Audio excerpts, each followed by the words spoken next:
ರಾಜಣ್ಣಂಗೆ ಜೈ. Hi, hello, ನಮಸ್ಕಾರ ಸ್ನೇಹಿತರೆ.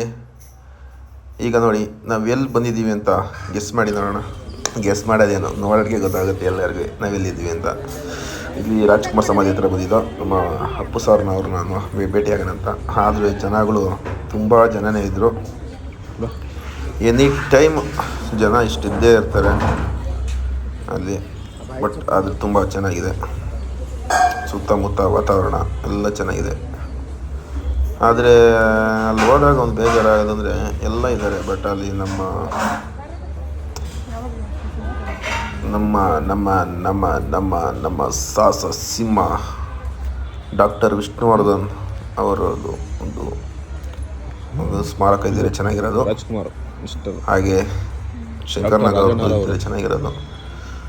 ಒಳ್ಳೆ ಟೂರಿಸ್ಟ್ ಪ್ಲೇಸ್ ಆಗೋದು. ಬಟ್ ಆದರೆ ಏನು ಮಾಡೋಕ್ಕಾಗಲ್ಲ. ನೋಡಿ ರಾಜಣ್ಣ ಅವ್ರದ್ದು ಸಮಾಧಿ.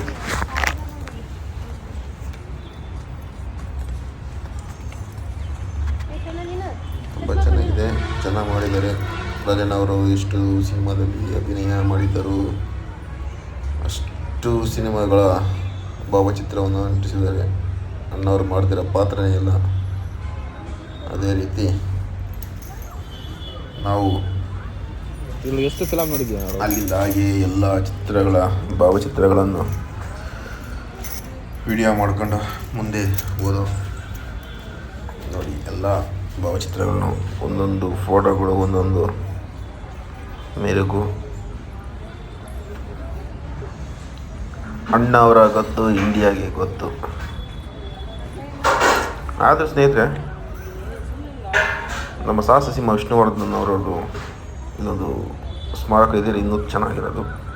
ತುಂಬ ಬೇಜಾರಾಗಿದೆ.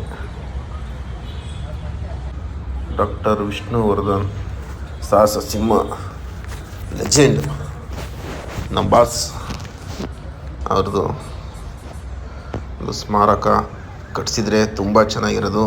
ನಿಮಗೇನು ಅನಿಸುತ್ತೆ ಇದ್ರ ಬಗ್ಗೆ ಒಂದು ಕಮೆಂಟ್ ಮಾಡಿ. ನೋಡಿ ಅಣ್ಣವರ ನಟಿಸಿರುವ ಎಲ್ಲ ಸಿನಿಮಾಗಳ ಭಾವಚಿತ್ರಗಳು